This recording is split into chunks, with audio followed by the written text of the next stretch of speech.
Ladies and gentlemen, boys and girls, welcome to another episode of the now twice weekly Free Press Live, coming to you from the Free Press newsroom in Midtown Manhattan. I am Michael Moynihan. We have, of course, a fantastic show for you today. But again, we don't have Batya. So sitting to my left, to your right, is this time is a man. We've always had a woman, but this is a man this time. The great Mike Pesca, journalist, host of the Gist podcast, and also, we were just talking about this, host of a new YouTube series with the Comedy Cellar, or just shoot at the Comedy Cellar? It is with the Comedy Cellar. With the Comedy Cellar, Cone called Comedy. Funny You Should Mention. Yeah. Okay, you got to get past the pun in the title. I It know, really is. Yeah. Like, I'm going to say that it's terrible, but the show's great. And also today, we have Jonathan Conricus, who is a retired lieutenant colonel in the IDF and a former spokesman of the IDF, currently a fellow at the Foundation for the Defense of Democracies, who is going to join us from Tel Aviv to discuss the killing of Hamas leader Yahya Sinwar. People pronounce that very differently, by the way. The Yahya and the Yah. So I'm just going to just make a noise Yahya. and say Sinwar. Yeah. Also, Free Press reporter Rupa Subramanya, who will join us to talk about her latest investigation into debanking, which is what you think it is when financial institutions deny access to customers because of their politics. Also, Free Press reporter Francesca Block is going to talk through her reporting on a pro-segregation black nationalist who happens, by the way, to be an advisor to vice presidential candidate, no, I'm kidding, Pennsylvania Governor Josh Shapiro, that has raked in nearly $20 million in donations from the government and various non-profits. And finally,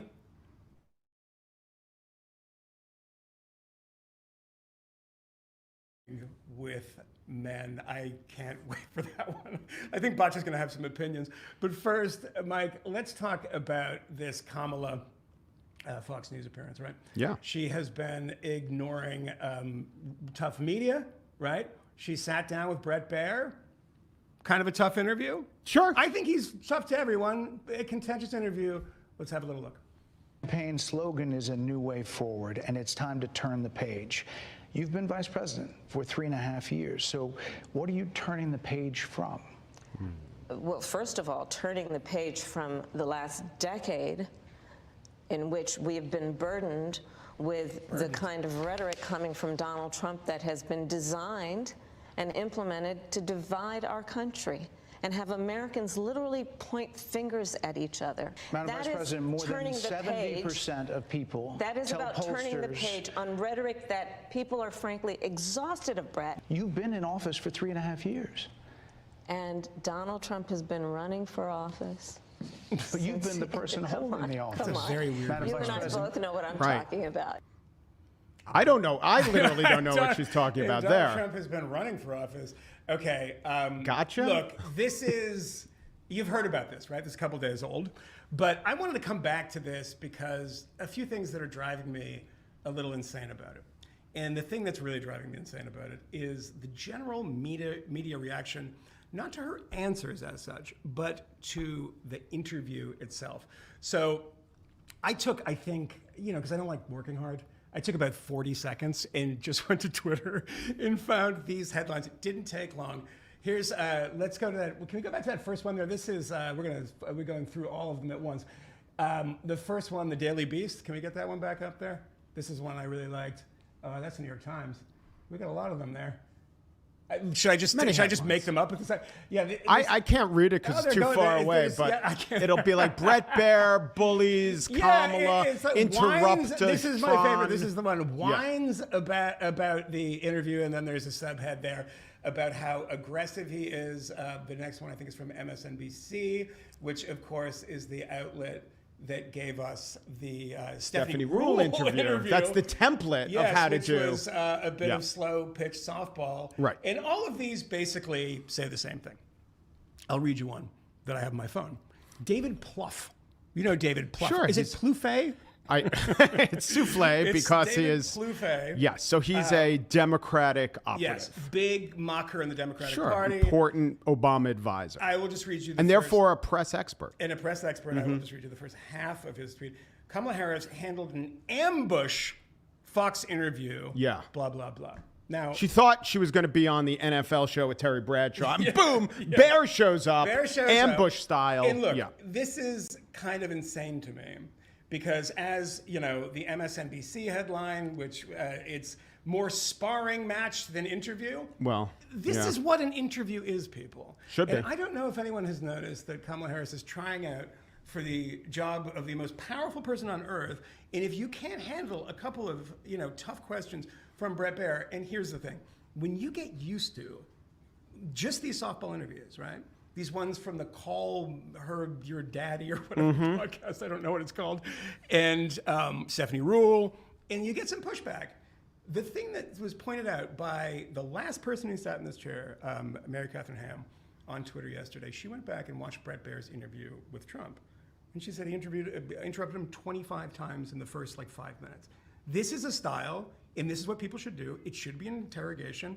This is not slow pitch softball, and politics ain't beanbag, right? Yeah, that's what I said on my show, a non-beanbag interview. That's what we need. The American people do need answers to many of these questions.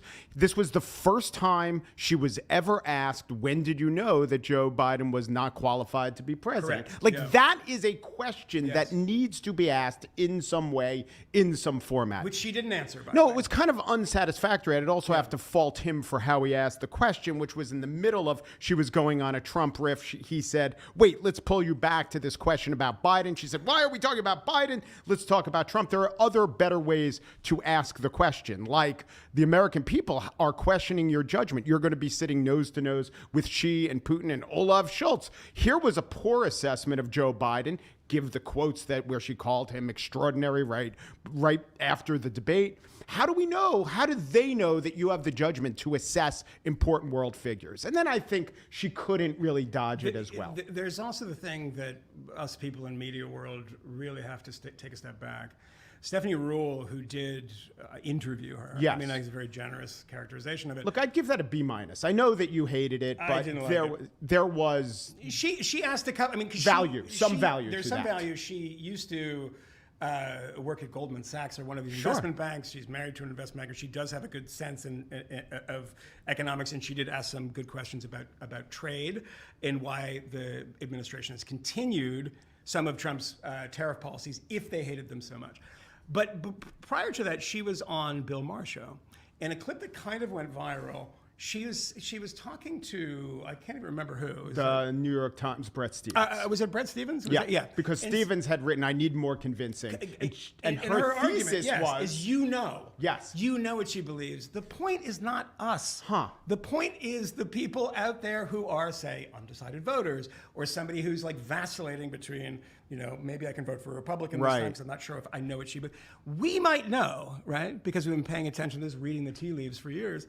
But most people don't. So you have to submit yourself to these interviews. It's part of the job application. It's interesting, you just saying, Brett, what I'm talking about. And we played the clip of Harris saying, Brett, two Bretts, what I'm talking about. Yeah. I think maybe people in that bubble milieu mindset, what do you want to call it, they think everyone agrees with them. Yeah. And so the importance of reaching out to people who don't necessarily agree with you, like with a somewhat contentious interview, is super important. Now, I don't see Kamala Harris specifically whining about this interview. During the interview, there was a little bit of whining about how dare you ask the question. Yeah, and interrupt me. But I think what's going on is that the Daily Beast and MSNBC, they're into politics as hobbyism, and they're playing to their crowd of the how dare you ask the question about transgender surgeries with prisons, how dare you ask a question about the families of people who've been murdered by illegal migrants.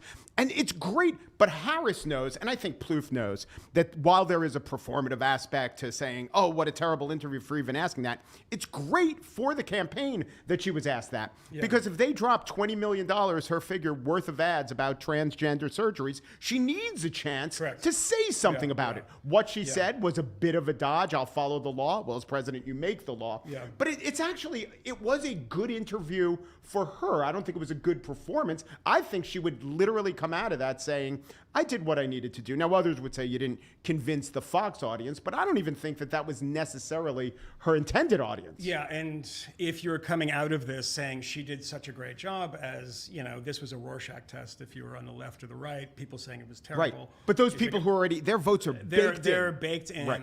But if you're saying she did a good job, then in some sense it is a good interview because she's allowed to do that and make the case. And I think in certain places she did okay, and others not so much. I agree. They didn't say that about the View interview, which was not a good job because she had unforced errors. And I understand why Bear jumped in. Her very first answer about a tough question on immigration was something like, well, I think it's important to have these discussions. And he was just not having it. Of course it is. That's why I put it on the table. So he was a little triggered by her evasion of his questions. All right, well, we have some good news.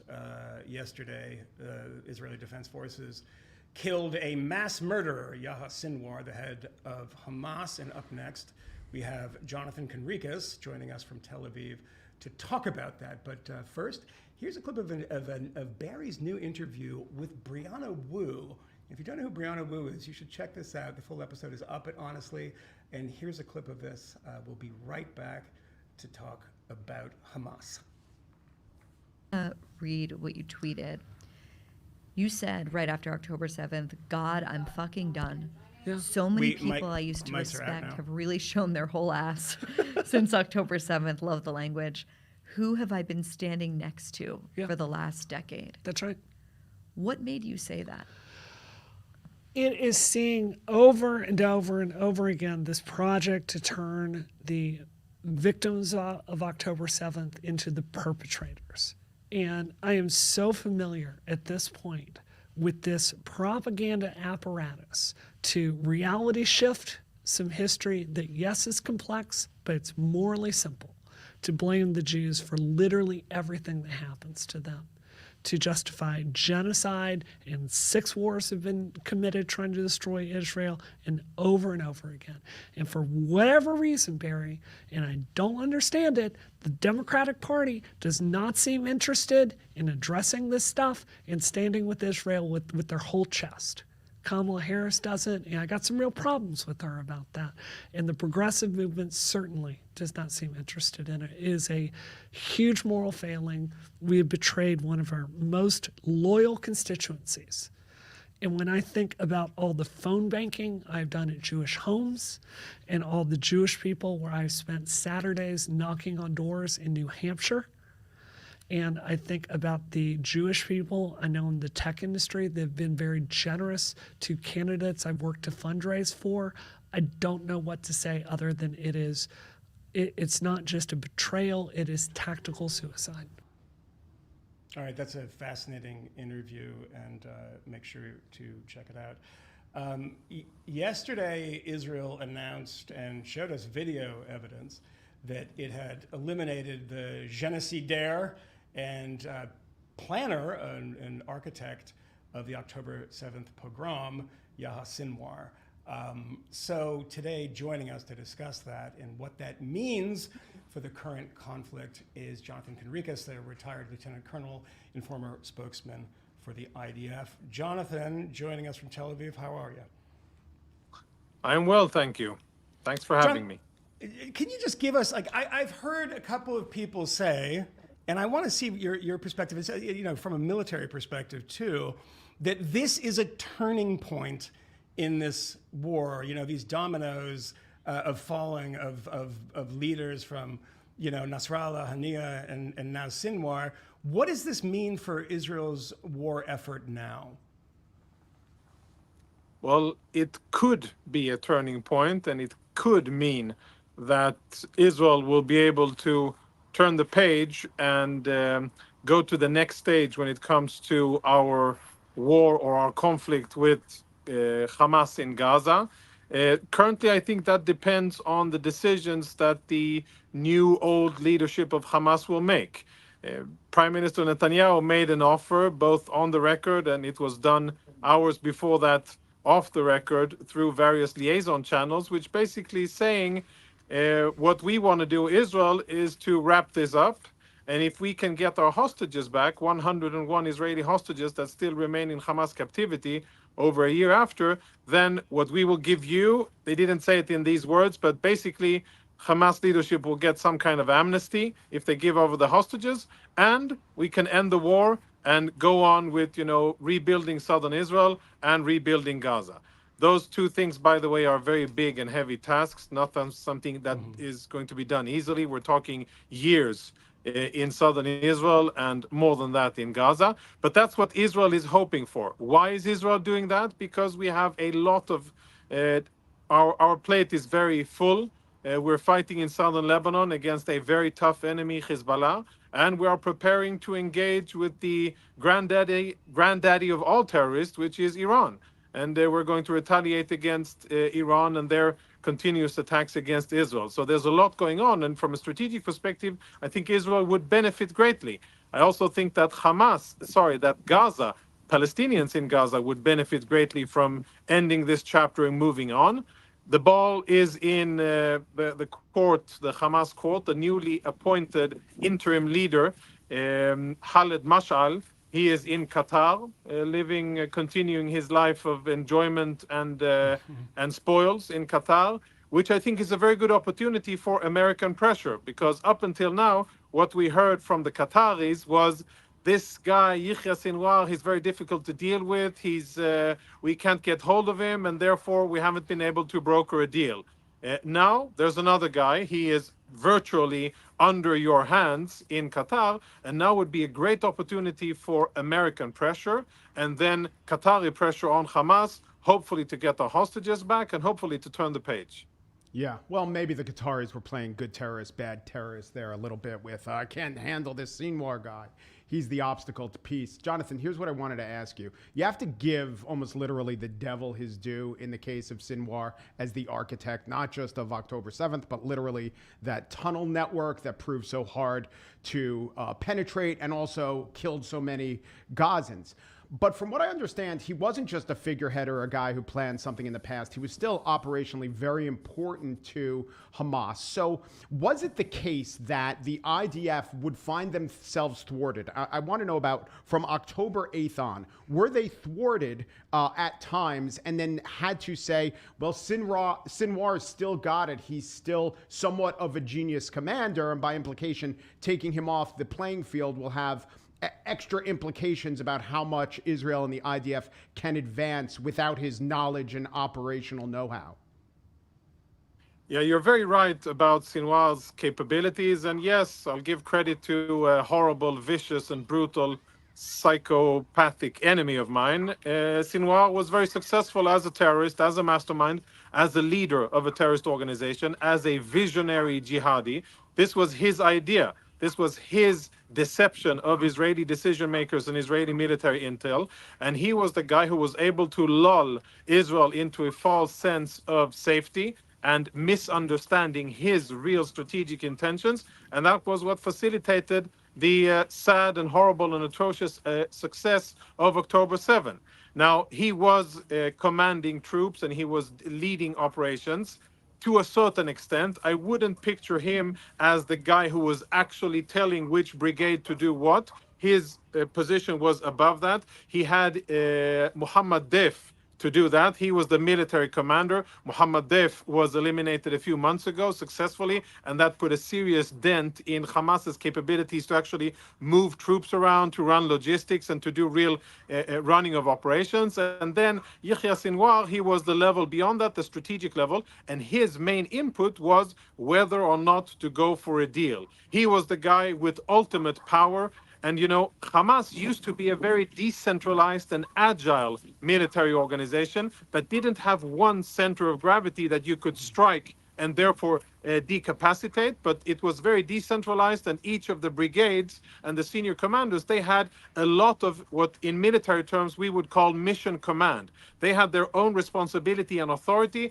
They had general strategic guidance, but they knew what the boss wanted, and they could carry on whether or not the boss was dead. Now, most of them are dead. The boss is dead, and therefore Hamas is in a serious problem when it comes to actually conducting operations. Now I want to pour some cold water on Israeli enthusiasm and perhaps American enthusiasm about, is the war over? Are we done? No, it isn't done as long as Hamas continues to distribute food, to pay salaries, and to run the Gaza Strip.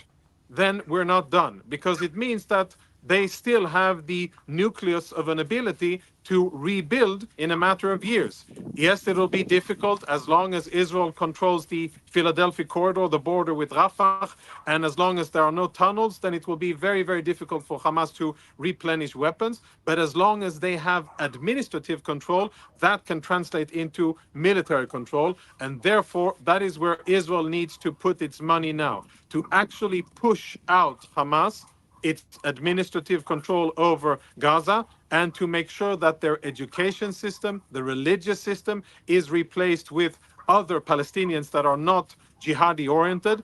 In my point of view, it's absolutely crucial to get rid of UNRWA. As long as UNRWA is there, the UN entity, we are going to have a continued problem, and they're going to eternalize the whole problem and the conflict, and that they need to go. But I think that we've definitely done a step forward. There's good opportunities to turn the page and to start something positive for the people there. But I'm not sure that Hamas will take that deal. And I don't know that they haven't taken punitive action against our hostages and just, as a knee-jerk response, okay, you killed Sinwar, we are now going to execute your hostages. That's sadly an option that exists, which I hope they haven't done, first and foremost for the sake of the hostages and the families, but also for the sake of Gazans, because then that would mean that we will continue to war for a long time forward. Jonathan, I want to have you back so badly because I need about 45 more minutes with you because I have about 1 million more questions. But Jonathan, taxi yatamika for being here from Tel Aviv. Thank you. Snart.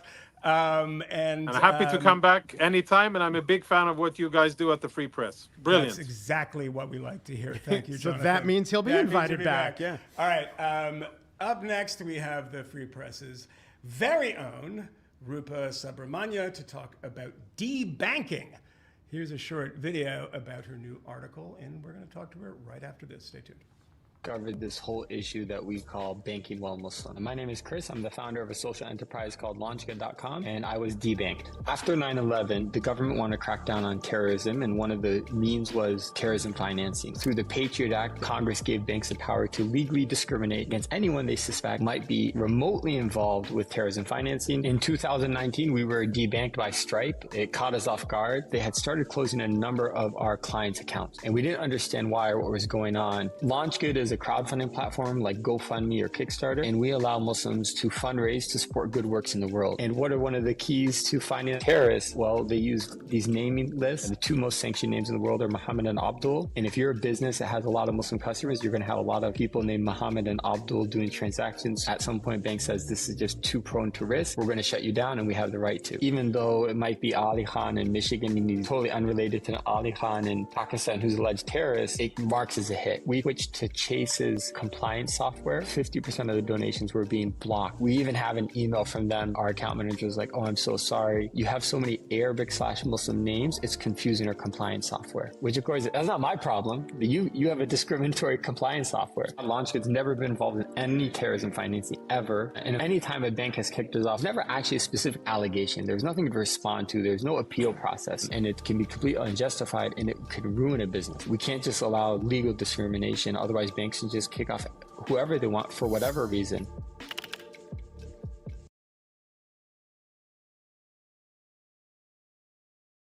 On Rupa Subramanya to talk about this article, The Debanking of America. Rupa, Hey, Michael. You're Canadian. I always say that like it's some sort of accusation. You're Canadian. Just admit it, Rupa. You're Canadian.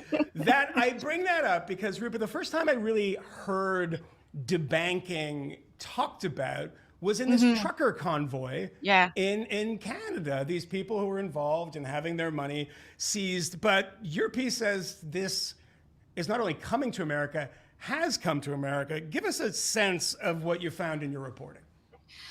Thanks, Michael. Everybody has heard about debanking of protesters during the truckers' protest. These people, for just showing up or for having donated to the truckers' protest, were then subsequently debanked, and their accounts were restored eventually. But the fact is that they were debanked for at least a few days. The fact of the matter is that this is the financial surveillance state is now big. Everywhere. We heard what happened in the UK with Nigel Farage last year, where he was debanked for his political views. One of the chief executives of that bank had to resign subsequently. We've heard debanking, of course, here in Canada, but in the US, what's interesting is that the financial system was essentially weaponized against Americans for their political and ideological views. It really started under Barack Obama. These were anti-terrorism laws that were conceived just after 9/11. The idea then was to go after terrorists, foreign terrorists. But what ended up happening really, and it really began with Operation Choke Point under Barack Obama, where his administration did not like gun dealers, payday lenders, and so on. They found these businesses to be unsavory. And so they went after them by trying to choke them out of business. That's why it was called Operation Choke Point. That continued on for a few years. It was pretty controversial. And then Trump put an end to Operation Choke Point. It turns out that the financial surveillance mechanism didn't really expand much under Trump. In fact, I don't think he really did anything. But it's been at full force under the Biden administration, and so many of the examples that I cite in my story are under the Biden administration. Rupa, can I get you to talk about one of those? Because I think when I start talking about the trucker protest and people think of January 6th, which you do mention in your piece, it is just a bunch of kind of right-wing weirdos. Whereas you start the piece with a discussion of Launch Good, which is a Muslim kind of donation website to set up for various Muslim causes. They have been debanked. Tell us a little bit about that. Well, LaunchGood is the world's largest crowdfunding platform for Muslims. It's like the GoFundMe for Muslims around the world, and they do a lot of good work. And they've also raised money for the synagogue shooting that happened a few years ago in Philadelphia. They've raised money for the mosque shooting in New Zealand a few years ago. What happened with LaunchGood is that they have run into compliance problems over and over again, starting with Stripe, a payments processor, and every now and again, they find themselves off-boarded because of compliance issues, and they're never told why. They're never given a reason why they've been off-boarded. And that's the theme throughout, whether it is the CEO of LaunchGood, Chris Blauvelt, whom I interviewed for the story, or Stephen Horn, who went to Capitol Hill as an independent journalist to capture that moment, whether it is him, whether it's Chris or Stephen Horn or Melania Trump for that matter. There's a pattern here where people get this mysterious email from the banking institution saying your risk profile just doesn't match our compliance, and it's just we're not happy with your risk profile, and so we can no longer do any business with you. And that's it. That's where it ends. And people are just left wondering, well, what is going on here? What did I do? Why am I being treated like a bad person? Why am I being treated like I'm involved in something nefarious? And this has happened across the board. It's happened to Muslim Americans. It's happened to evangelical Christians doing charity work in places like Uganda, for example. As I mentioned, it's happened to Melania Trump. So it's caught everybody, every American. And it really is quite disturbing, because once you are not part of the financial system, you really have nothing. You can't really function in society. So, Rupa, I thought this was a very good article, even allowing for your Canadian presuppositions, which have to be baked in. And as I read it, I was thinking, okay, first they come for Chris Abdurraham Blauvelt, and I said nothing. And then they come for the January 6th guy. But when they came for Barron Trump, I was put on edge. That was it. So this is my analysis. It is one of those classic situations where you have a regulator and they are unincentivized for doing anything about false positives. And they are so in fear of false negatives, allowing an actual terrorist organization to be funded, that I don't know what the ratio is. No one could ever know, but it's probably in the thousands to one of dinging the false positives. Another situation like this is parole or criminal justice and allowing people out on bail because people are so afraid of getting it wrong. So the question is, what breaks, well, first of all, is that your assessment of it, but what breaks that dynamic? They are at loggerheads. How do you get anyone to say we have to perhaps risk a false negative? 1 out of 10,000 people we debank might have turned out to be a criminal enterprise, but the cost of that or the price of that is not worth paying.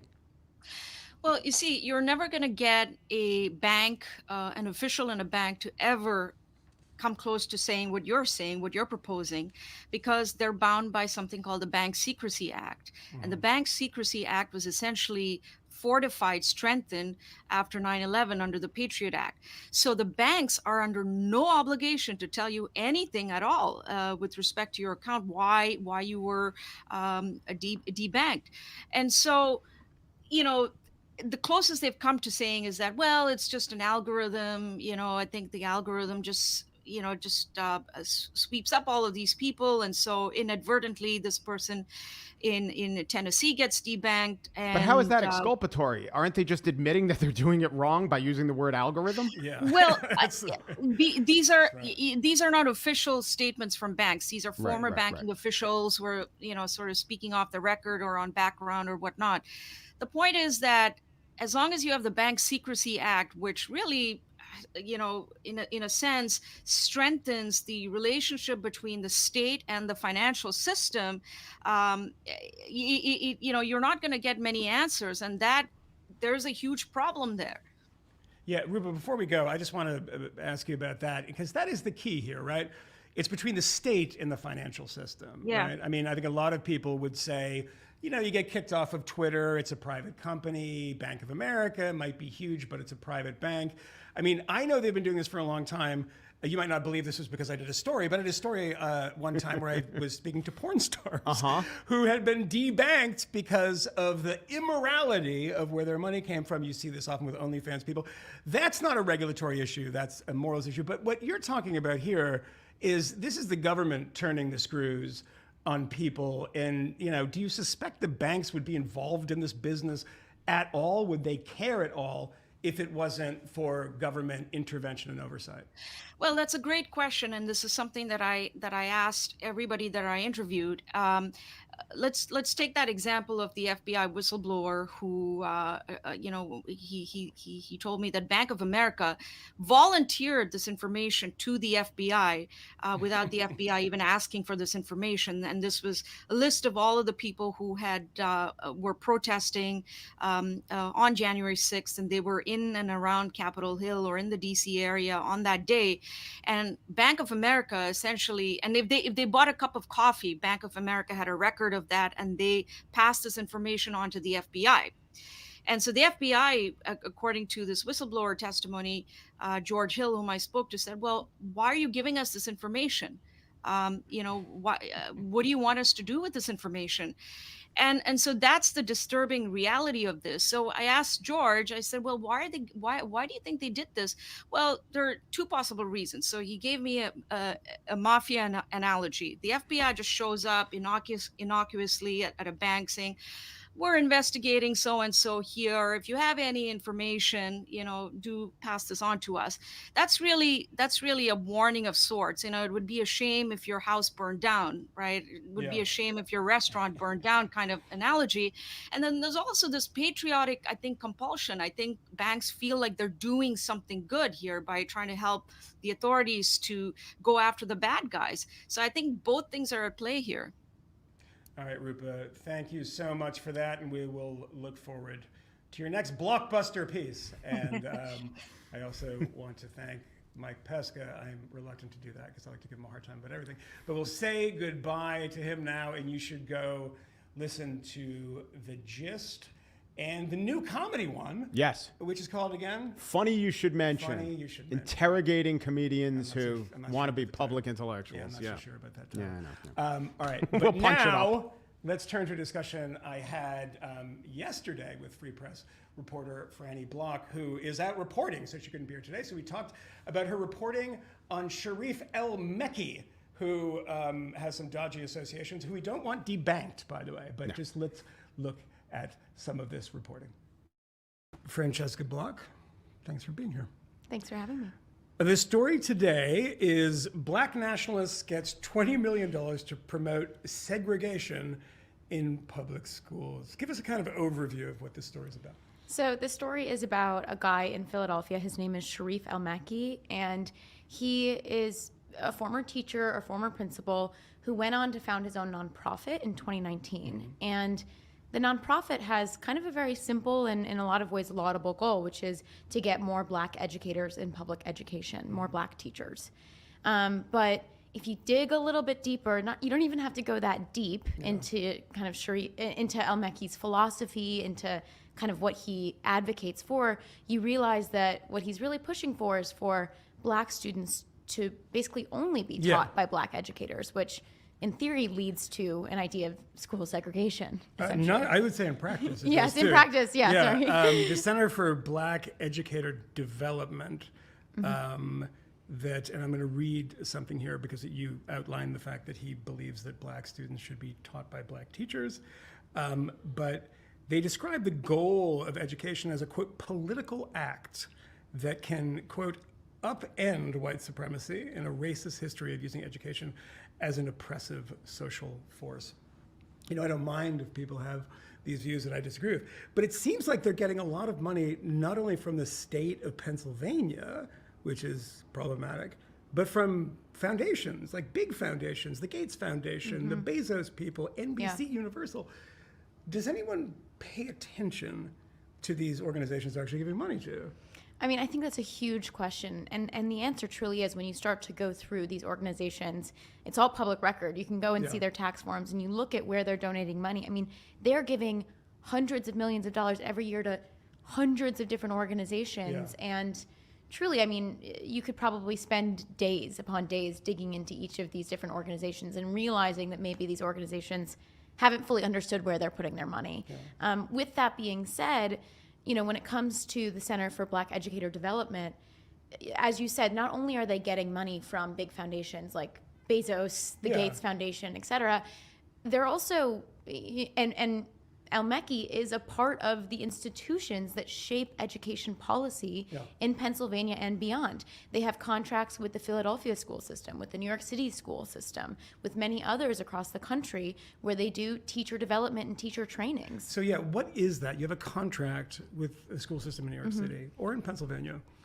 What does that require of you? You're going in and training individual teachers, you're doing sort of summer sessions. What does it look like? So, I mean, whatever they do is very dependent on whatever that contract states that they're being contracted to do.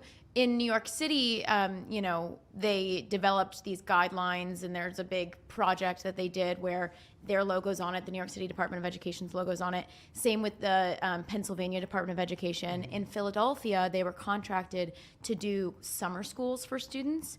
And the idea of the summer schools was to provide, you know, additional schooling for students, which again, it sounds all very good, but then when you start to realize what's being taught to students, that essentially activism should be a part of their everyday life. And, you know, the idea of these summer schools too is that they can train students to become teachers one day. And so they want teachers to then teach students that activism should be a part of their life. And it sounds nice. It's an ideological program, right? Yes. I mean, activism, look, we get very upset. And look, I understand some of the complaints about people like Ron DeSantis in Florida in maybe the politicization of education from a kind of right-leaning perspective. This kind of stuff doesn't seem to get much attention because, you know, you say you dig into some of these organizations And it's not that they don't mean well. Fine, if you mean well.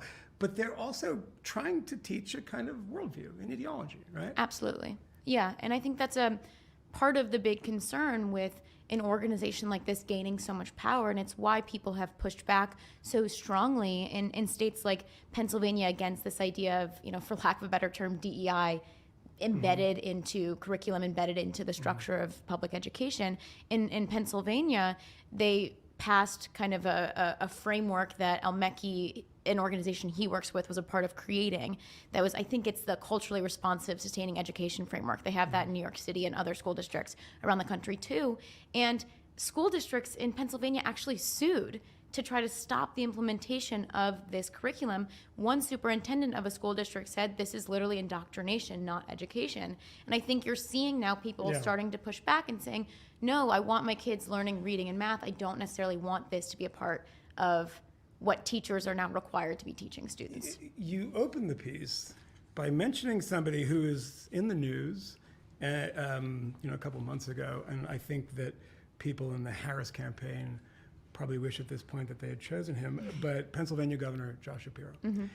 Sharif El-Malki is an advisor to the Pennsylvania governor, who is Jewish, right? And he, Sharif El-Malki, as you point out, does pal around with people in the Nation of Islam, for instance, one of the most kind of mainstream anti-Semitic organizations in the country. Did you talk to the Shapiro people about this? So the Shapiro campaign didn't want to comment for this story, or not campaign, his administration didn't want to comment for this story. So El-Malki served on the transition team for Governor Shapiro when he came into office a few years ago. And so there were different kind of working groups as a part of that transition team, and he was on a working group focusing specifically on K through 12 education. So it's unclear to me, frankly, how connected El-Malki's philosophy is to what Governor Shapiro is now trying to do as governor. As I said, they didn't want to comment, so it's really hard to know. But he's currently not an advisor, as far as you know. As far as I know, he's not currently an advisor, though he does work with a group that then worked with the Department of Education to develop the statewide curriculum, and so he really is embedded in all of the different structures and institutions in Pennsylvania that shape the future of education in the state. I want to point something out here, because I found this piece fascinating, and particularly in the biographical details about El-Malki.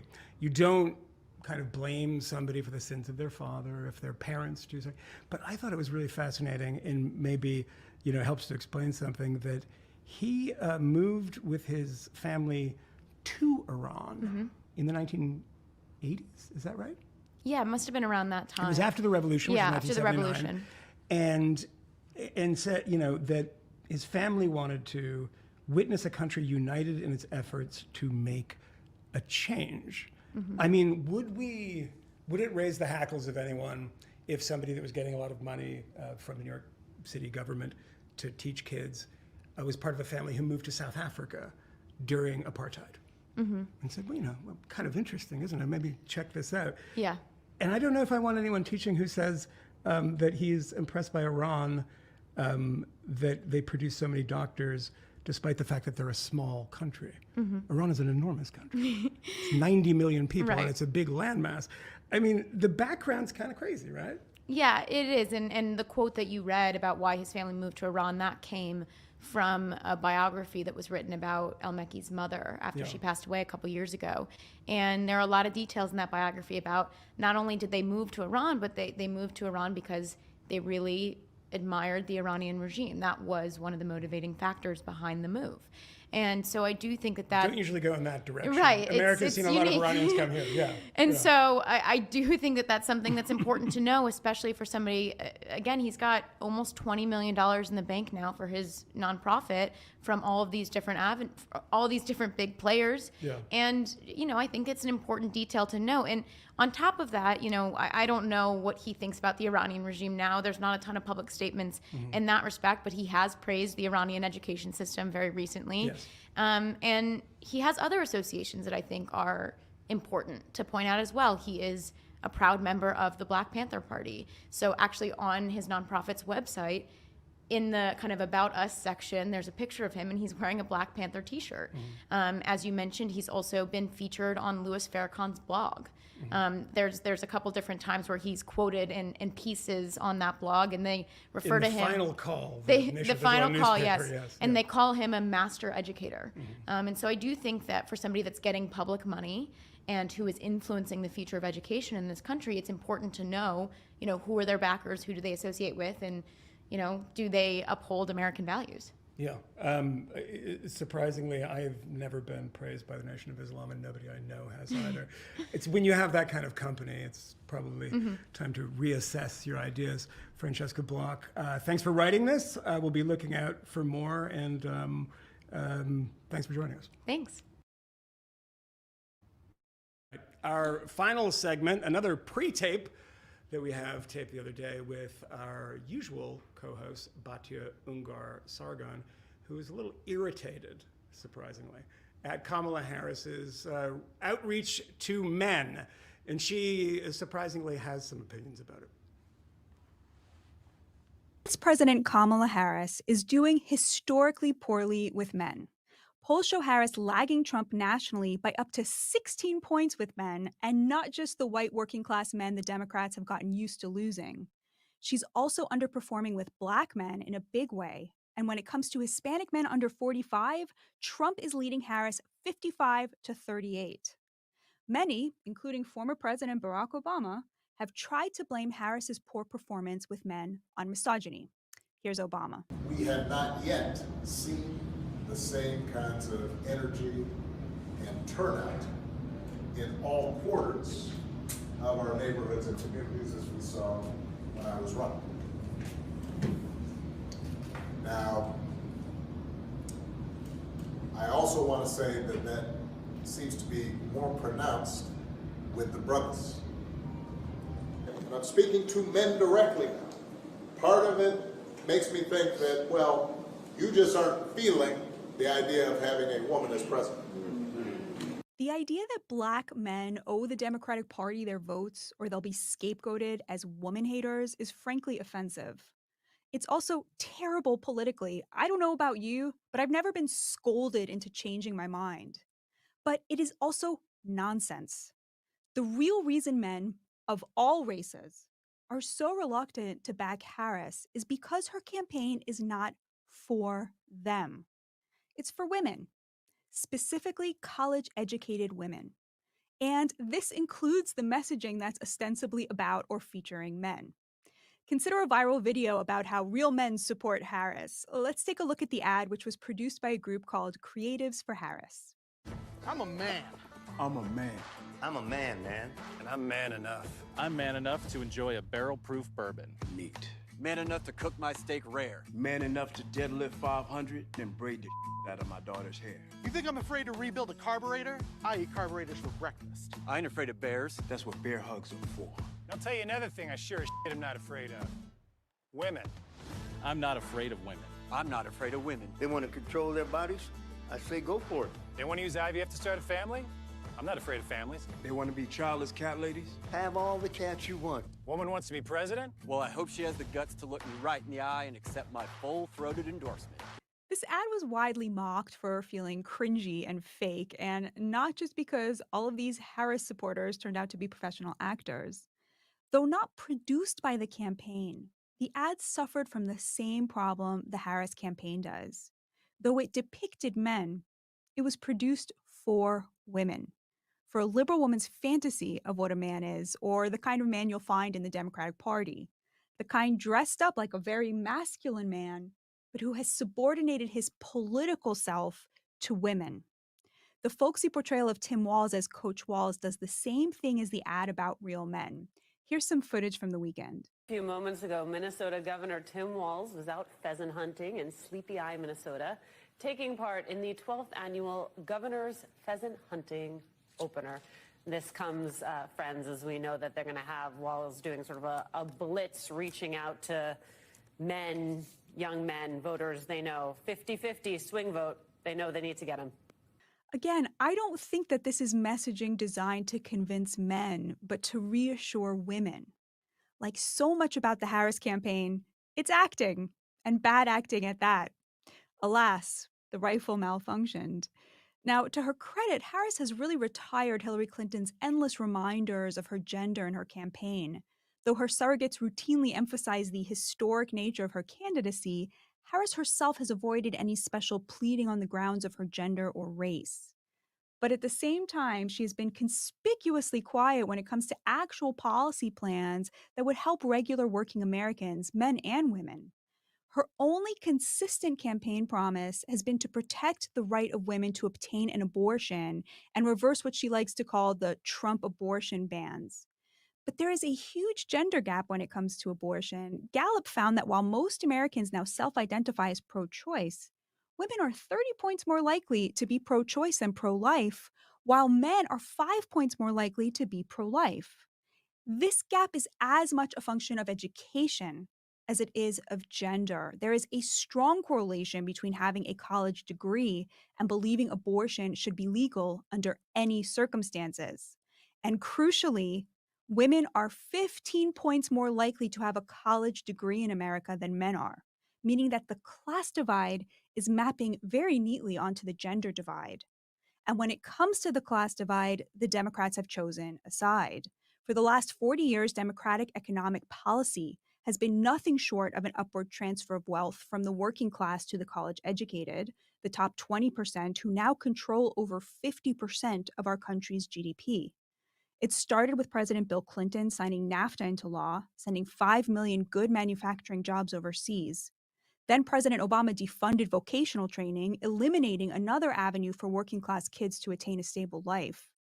To cap it off, President Biden decriminalized illegal border crossing for 3 years, which immediately reversed the wage growth working class Americans had been enjoying since 2019. It turns out liberal women want their men LARPing in camo while voting for the party that shipped their jobs overseas to China. They want their men to be able to fix a car or at least dress like they know how to, while voting for the party that defunded vocational training.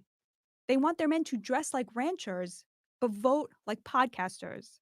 They want men to vote against their own economic interests in support of the future is female culture wars. I'm not saying that real men can't support women or abortion or Kamala Harris. I'm saying that the Harris campaign's failure to appeal to men has exposed an inherent contradiction in the heart of the Democrats' base of college-educated women between what women want and expect from men aesthetically or sexually, namely masculinity, competence, self-reliance, and assertiveness, and what they demand politically, submission. No wonder men are having such a hard time buying in. All right, that's our show today.